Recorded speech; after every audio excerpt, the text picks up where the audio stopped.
देखिए क्वेश्चन कह रहा है इल्बर्ट बिल किसके शासनकाल में पारित हुआ था। तो चार ऑप्शन देखते हैं। लिटन, रिपन, डलहौजी और कर्जन दिया गया। तो सबसे पहले हम लोग लिटन के बारे में जान लेते हैं। जो लिटन था वो 1878 में वर्नाक्यूलर प्रेस एक्ट और 1878 में ही आर्म्स एक्ट लाया था। Arms act, vernacular press act, इसके द्वारा भारतीय अखबारों पर रोक लगाया गया और आर्म्स एक्ट के तहत भारतीयों को भारतीयों को हथियार रखने से रोक लगाया गया। लिटन के द्वारा था। फिर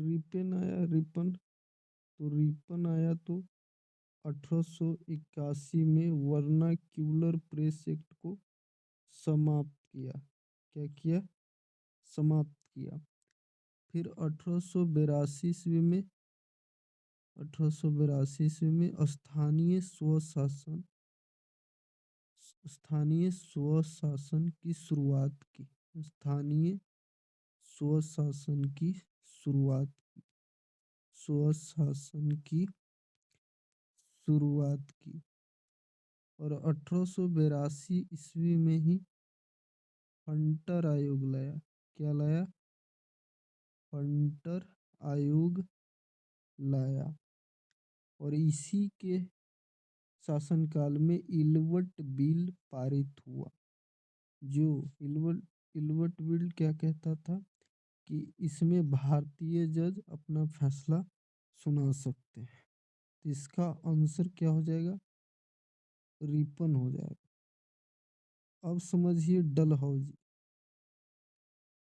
तो डलहौजी जो था ये लाया था राज्य हड़प नीति। राज्य हड़प नीति। हड़प नीति 1853 में यह सबसे पहले रेल चलाता है ठाणे से मुंबई। 1853 ईस्वी में। और 1854 ईस्वी में वुड डिस्पैच नियम लागू करता है। वुड डिस्पैच नियम 1854 में। और 1856 ईस्वी में इसने अवध का विलय कर लेता है। अवध का विलय 1856 ईस्वी में। ये हो गए डलहौजी के बारे में। कर्जन के बारे में। कर्जन के शासनकाल में 1905 ईस्वी में बंगाल का विभाजन हुआ था। बंगाल का विभाजन हुआ था। विभाजन हुआ था। इस प्रश्न का उत्तर क्या है? रिपन है।